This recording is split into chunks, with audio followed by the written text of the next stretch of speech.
السلام علیکم ورحمۃ اللہ وبرکاتہ۔ لرن قرآن لائیو چینل کی جانب سے ہم آپ کو خوش آمدید کرتے ہیں۔ آج کی اس ویڈیو میں ہم انشاءاللہ سورۃ النساء کی آیت نمبر 145 سیکھیں گے تجوید کے ساتھ۔ شروع کرتے ہیں۔ اعوذ باللہ من الشیطان الرجیم، بسم اللہ الرحمن الرحیم۔ ان المنافقین فی، نون مشدد پر غنہ ہوگا، اس کو غنہ کے ساتھ پڑھیں گے۔ ان المنافقین فی الدرک الاسفل من النار، نون کے اوپر کھڑی زبر ہے، اس کو ایک الف کی مقدار کے برابر کھینچ کر پڑھیں گے۔ قاف حروف مستعلیہ کا حرف ہے، اس کو پور پڑھنا ہے۔ قی یا مدہ بھی ہے، ایک الف کی مقدار کے برابر کھینچ کر بھی پڑھیں گے۔ پھر درقل، کاف باریک پڑھا جائے گا اور را پور پڑھا جائے گا زبر کی وجہ سے۔ یہ جو زبر یہاں پر ہے را ساکن سے پہلے جب زبر ہو۔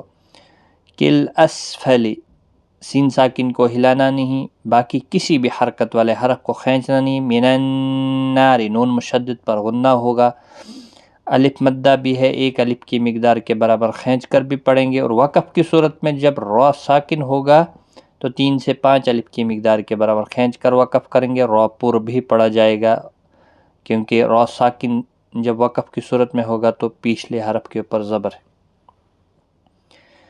یہاں پر وقفے جائز ہے، آپ رک سکتے ہیں۔ ان المنافقین فی الدرک الاسفل من النار ولن تجد لهم نصیرا۔ ولن، نون ساکن کے بعد حروف اکفا کا تا آئے، اخفا حقیقی ہوگا، غنہ کے ساتھ پڑھیں گے۔ باقی کسی بھی حرکت والے حرف کو کھینچنا نہیں۔ میم ساکن کے بعد نون آئی، ظاہر شفوی ہوگا، صاد مستعلیہ ہے، پور پڑھا جائے گا۔ صی یا مدہ بھی ہے، ایک الف کی مقدار کے برابر کھینچ کر بھی پڑھیں گے۔ اور یہاں پر آیت مکمل ہوتی ہے تو وقف کی صورت میں 2 زبر کو بدل کر ایک زبر کے ساتھ وقف کریں گے، الف مدہ بنے گا، ایک الف کی مقدار کے برابر کھینچ کر وقف کریں گے، را پور بھی پڑھا جائے گا۔ وَلَن تَجِدَ لَهُمْ نَصِيرًا، ایک بار میں ریپیٹ کرتا ہوں۔